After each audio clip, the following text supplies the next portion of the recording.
Assalamu alaikum wa rahmatullahi ta'ala wa barakatuh. Today I want to speak about something that many of us, if not all of us, are feeling right now, but struggling to name. It's because we're living in a time, we're living through days in which the Ummah is being pulled yet again emotionally in different directions. And while we are well aware of the spiritual element of Ramadan, we are also conscious of the fact that the reality of the dunya doesn't stop because we're busy building up our spirituality or because we're busy transforming our lives and getting closer to Allah. The dunya continues.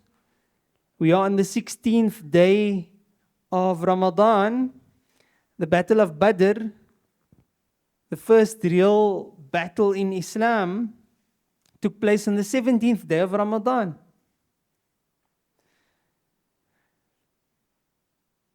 In the confusion that's happening and the terrible circumstances that the Ummah currently faces around the world,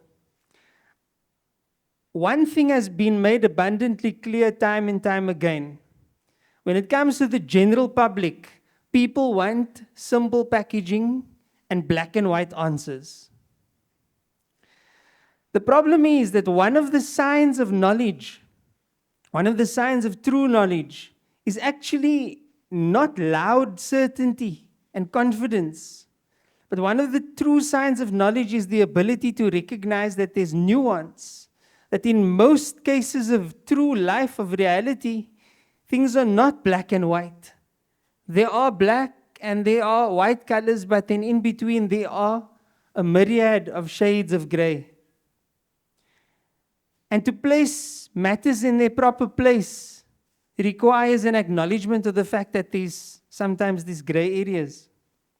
That sometimes there can be two things true at the same time. And sometimes you can hold on to more than one truth simultaneously without betraying any of them.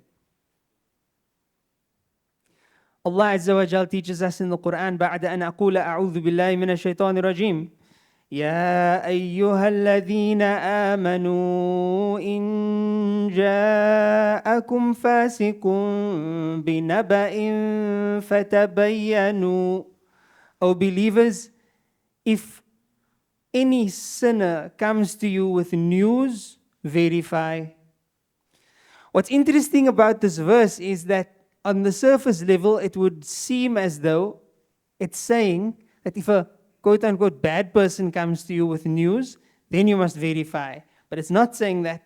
It's saying if a sinner comes to you with news, and according to our understanding, every single human being is a maker of mistakes, is prone to err.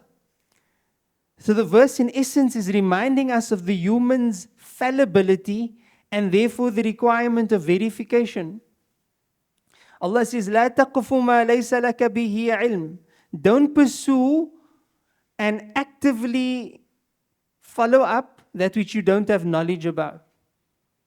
Like, don't go after a particular angle or a particular lead, like a reporter or a journalist or an investigator or a scholar, if you don't know that particular field. You have no idea what's happening in that field. Don't actively pursue it because you don't have knowledge of it.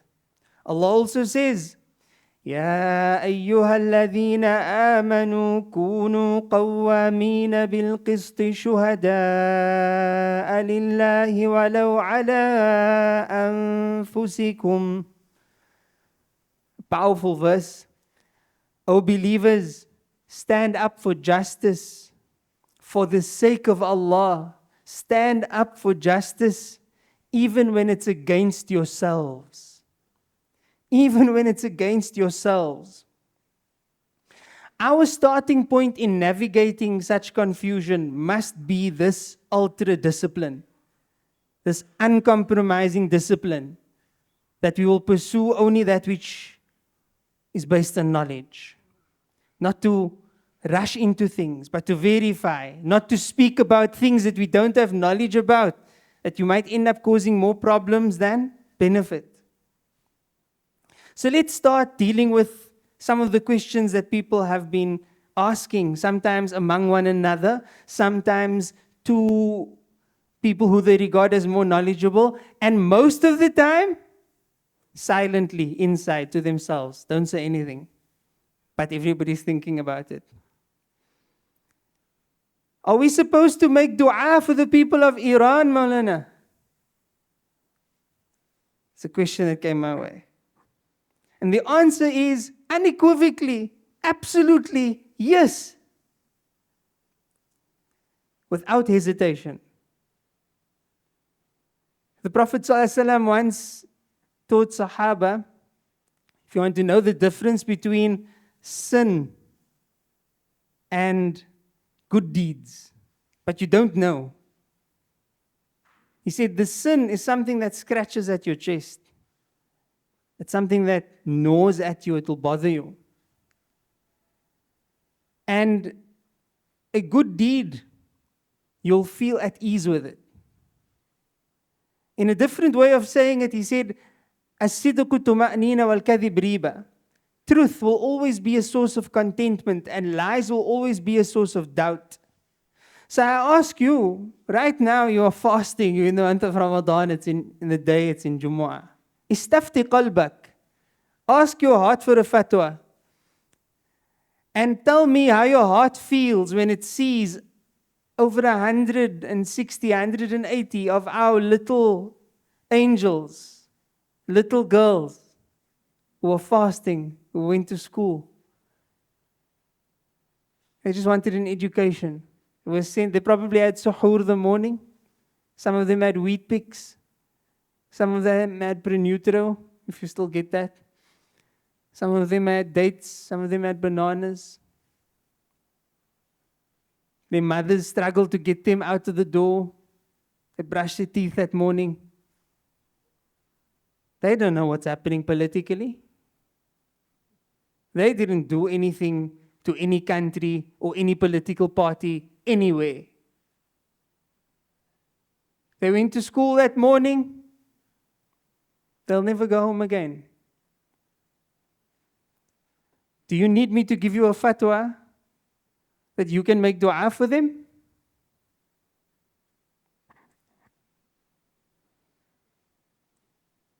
Or for their parents? Or for their teachers? Do you need me to give you a fatwa that brothers and sisters who go to work and have children and families like you and are looking forward to suhoor and iftar like you, do you need me to give you a fatwa to tell you that it's okay for you to pray for them? This is not sectarianism, brothers and sisters. At the level we are speaking about here, this is Islam. Does Allah Azza wa Jal not tell us in the Qur'an, even though it's regarding the Bani Israel, وَمَنْ أَحْيَاهَا فَكَأَنَّمَا أَحْيَا النَّاسَ جَمِيعًا. Whosoever gives life to any soul, it is as though you've given life to the entire human race. The Prophet ﷺ taught us about moral posture of the believer towards the suffering of others. He said that the believers, the Muslims, they're like one body. When one part of the body suffers, the whole body responds with weakness and fever. But now in the same days, people are also asking another interesting question. I found this one particularly interesting, because this one sort of contradicts my earlier response to the first one. They ask, how should we feel about what happened or about what is happening? When somebody asks you how they are supposed to be feeling, it's indicative of the extent of the confusion. It's like, my heart is feeling sad, but I saw some people celebrating, and my fitra is telling me this is wrong, but at the same time, I don't. Shows that there's some deep-seated issues. Here I want to be very, very clear. While there may be confusion, the first thing that we must be careful of is insisting that everything must be in terms of black and white. That's the first problem. Just give me a simple answer, Malana. Is he good or is he bad? Because the reality is that there is a difference between feeling bad about that which is bad, but also acknowledging that there are more complex facts at play. There's a difference between condemning an act and canonizing a person. There's a difference between opposing external aggression and rewriting history. What has happened here with the West playing, we get to decide who's the president of every country, with their military tactics and war games. This is an extrajudicial assassination. This is one country just deciding we're going to assassinate the leader of another country just because we can and because we see him as a threat, or we see this as a premeditated move. What do they say? Were they attacked before the time? Preemptive strike. Preemptive strike. The reality that we need to understand with this is, before we touch on who it was and religion or anything, is that if leaders can be targeted outside the rules of war, outside accountability, outside of law, if countries can be preemptively attacked, then the entire world falls into chaos. Because, and they've made no qualms about this, they haven't even attempted to hide this, it means that everything we understand about the rules of international law and order is flushed down the toilet. That means there are no rules. And like we demonstrated with Fir'aun, when it starts right at the top, when the top becomes corrupt, that filters all the way down, because everybody underneath also realizes there are no rules. And it's a free-for-all. This is not a theoretical discussion, this is fact. It doesn't matter which president of which country it was, the fact that it becomes normalized and acceptable puts us all in danger, whether we like the person or not. It's a door that opens to wider bloodshed. And the fact is that once upon a time they used to bother making up excuses.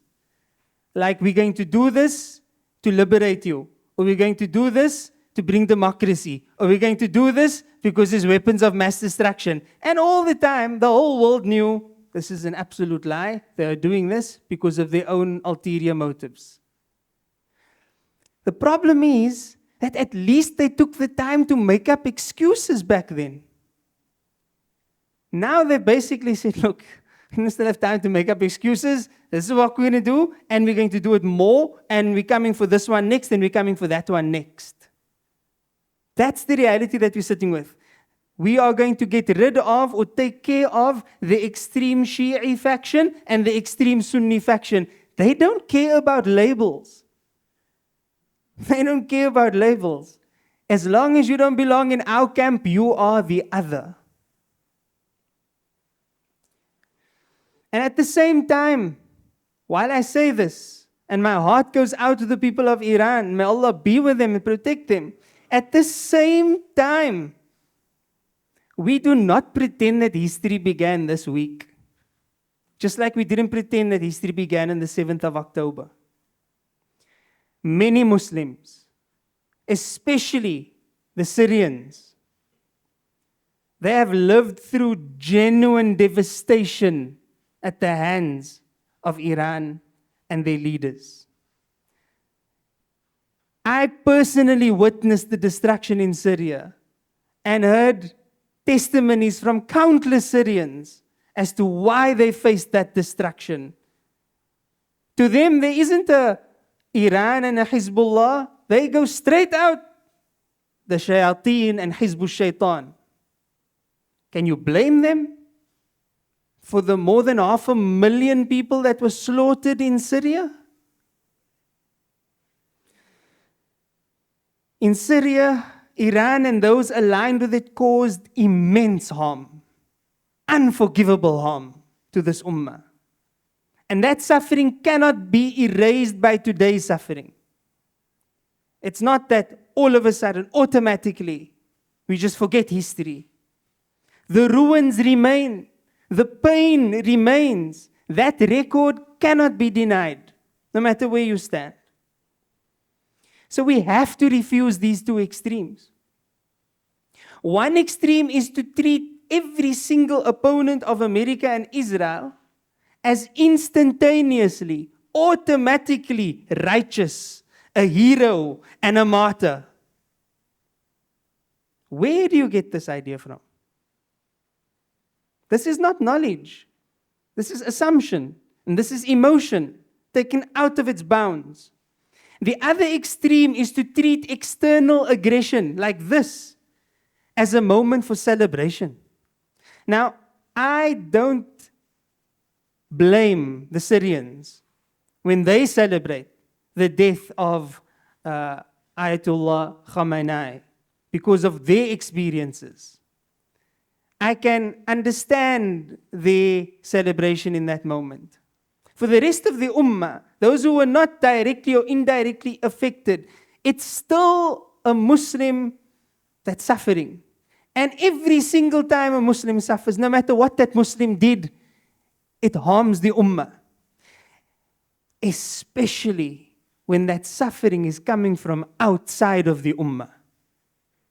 Because while we can fight inside the house, don't think you can come from outside and destroy us. No. We realize we've got stuff to deal with and to sort out inside here. But if you come from the outside and you want to break down the house, we'll stand together. We have to. Because the survival of the house depends on it. That's what it means to be united. To be united is not to have compliance and conformity and for everybody to see things exactly the same. To be united is to be able to put your differences aside when you face an existential threat. Allah teaches us this balance in the Qur'an very beautifully. أعوذ بالله من الشيطان الرجيم ولا يجرمنكم شنآن قوم على ألا تعدلوا. Do not let your hatred of a people cause you to become unjust. Allahu Akbar. Do not allow the way you feel about someone to cause you to be unjust. اعدلوا هو أقرب للتقوى. Be just, that is closer to the way of taqwa. What month are we in? Ramadan. This month is designed for taqwa. Where is the taqwa? The taqwa in this instance is to make us act justly. So we speak with justice. We condemn, as believers, we condemn oppression wherever it may be. Even if it's being perpetrated against atheists, we would condemn the oppression. We acknowledge crimes wherever they are committed. And we take the pain of the ummah very seriously. We refuse to allow our internal disputes, and again, let me be clear, because some people might not have been coming here for many years. You might have only been attending here recently. We are by no means suggesting that the differences between Ahlul Sunnah and the Shia are trivial differences, or superficial differences, or minor differences. No, I've said this many times. I believe they are irreconcilable differences. There are serious differences. There are theological differences. And we cannot be naive and say that, you know what, let's just forget about it, hold hands, sing kumbaya around the fire. It doesn't work like that. But at the same time, this is not the time for theological street fights. We are facing an existential threat. Do you think that America cares whether you are Sunni or Shi'i? Do you think Netanyahu cares whether you follow this madhab or that madhab? It means nothing to them. Just like the lives of our children mean nothing to them. And if we don't realize this as an ummah, they will one by one obliterate us. And just like Fir'aun did, they'll divide and conquer. Do you not think they are very much aware of the Sunni Shi'i differences?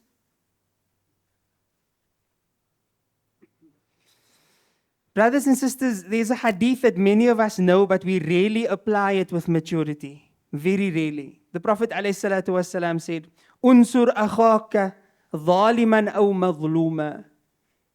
He said, help your brother, whether he is an oppressor or whether he is the oppressed. So the Sahaba obviously asked, Ya Rasulullah, we know how to help our brother if he's the oppressed, but how do we help him if he's an oppressor? So the Prophet ﷺ said, you stop him from his oppression.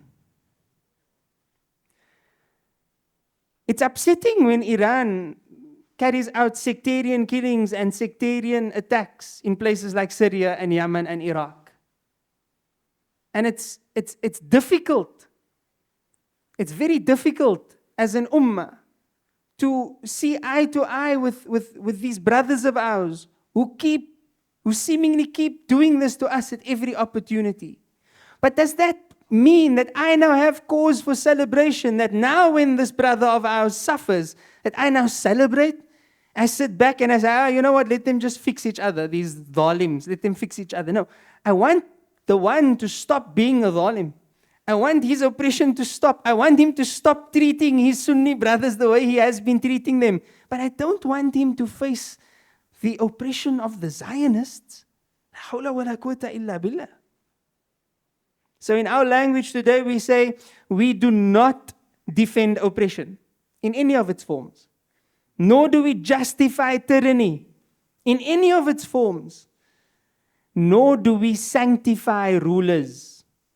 Islam doesn't ask us to sanctify political leaders and rulers just because they are political leaders and rulers. We do also recognize that when we have an external force like this, that it destabilizes not only the region, the whole world. And that the ummah as a whole is weakened. And unfortunately, and this is the saddest of it all, wallahi, this is really the saddest of it all, that in all of their games, the civilians pay the price. The civilians pay the price. The men, women, and children. Because their wars are no longer fought on the battlefield, combatant to combatant. It's fought with buttons and machines. Press a button, destroy them. Press a button, destroy them. My beloved brothers and sisters in Islam, this is why knowledge matters, and this is why our series, Making an Ummah, has really been a guiding pillar in seeing through what's happening here. I would like to highlight one very important example from the seerah, but it's important that you don't misunderstand this example. My point in making this example is not to compare anyone with the Sahaba radiallahu ta'ala anhum ajma'in. No one can compare to them. But it is in seeing that matters are not always black and white. And there's evidence for this. And that's fine that sometimes things are not always black and white. When the Prophet ﷺ intended the Fath of Makkah to conquer Makkah al-Mukarramah in the 8th year after the Hijrah, there was one Sahabi, Hatib ibn Abi Balta'a, who secretly sent a message to the people of Makkah, warning them that the Prophet ﷺ was going to come and attack. What do you call this? What do you call such a crime? Treason. And usually treason is punishable by death. It's a very serious crime. And here you're committing treason against Rasulullah sallallahu alaihi wasallam. Jibreel brought information about this, and the letter was intercepted, and Hatib was brought before the Prophet sallallahu alaihi wasallam. Sayyidina Umar radiallahu an, he said, Ya Rasulullah, give me permission, I want to I just want to just take off his neck. Sayyidina Umar was like that. أشدهم في أمر الله عمر. He was the most intense in implementing the law of Allah. But the Prophet ﷺ responded with a very interesting response. He said to Sayyidina Umar, after the whole thing that he saw, treason in front of him, he says to Sayyidina Umar, "Oh Umar, he took part in Badr. Oh Umar, he took part in Badr. And the weight of those who take part at Badr means something." Now again, don't think I'm comparing anyone to the Sahaba, radiallahu ta'ala anhum. The point here is that not everything is black and white. That sometimes people can be both heroes and villains at the same time.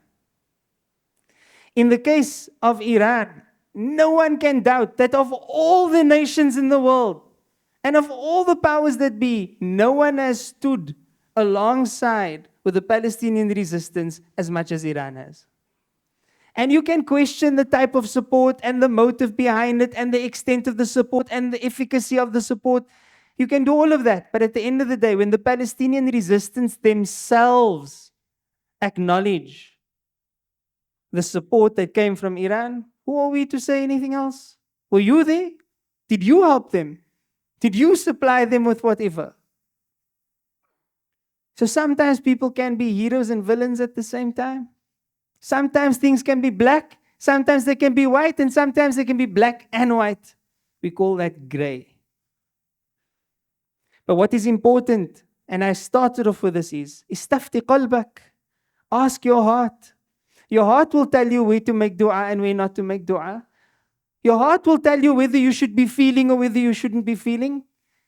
And it's when we start turning this into a sectarian street fight that we do more harm to the Ummah than anything else. We would have been so much better off if we just remain quiet. Just remain quiet and let other people handle it. But don't turn this into more harm for the Ummah than anything else. Allahumma salli ala Sayyidina Muhammadin wa ala ali Sayyidina Muhammadin wa barik wa sallam. So today Muslims are emotionally divided about this matter. And in South Africa we can understand that the scholars themselves have dealt with this matter, but from very different angles. And unfortunately, that has caused some more confusion in society. It would be wrong, it would be incredibly naive of me to expect everyone to have the same emotional response or to have the same theory as to what we should be doing, what we ought to be doing. I would like to see our role here following the trajectory of Ummah making as people who need to be able to discern between good, bad, right, wrong, even at the minute level. That when an innocent life is taken, it is wrong. That when oppression occurs, it is wrong. This is how we navigate confusion, where we are able to discern for ourselves. I would like to make a sincere request of my whole Ummah, all my brothers and all my sisters, especially at this dark hour. Do not make the Ummah bleed internally, while, and especially while, it is being targeted externally. Acknowledge the fact that we have differences. And acknowledge the fact that we should be educated about those differences and we should be wary of those differences because, again, there are serious theological differences. But remove yourself as far as possible from allowing those differences to turn into fuel, that will turn into fire, that will burn this ummah down. Allah Azza wa Jal reminds us, وَاعْتَصِمُوا, hold on all together, بِحَبْلِ اللَّهِ, with the revelation, the rope of Allah, وَلَا تَفَرَّقُوا, and don't disunite.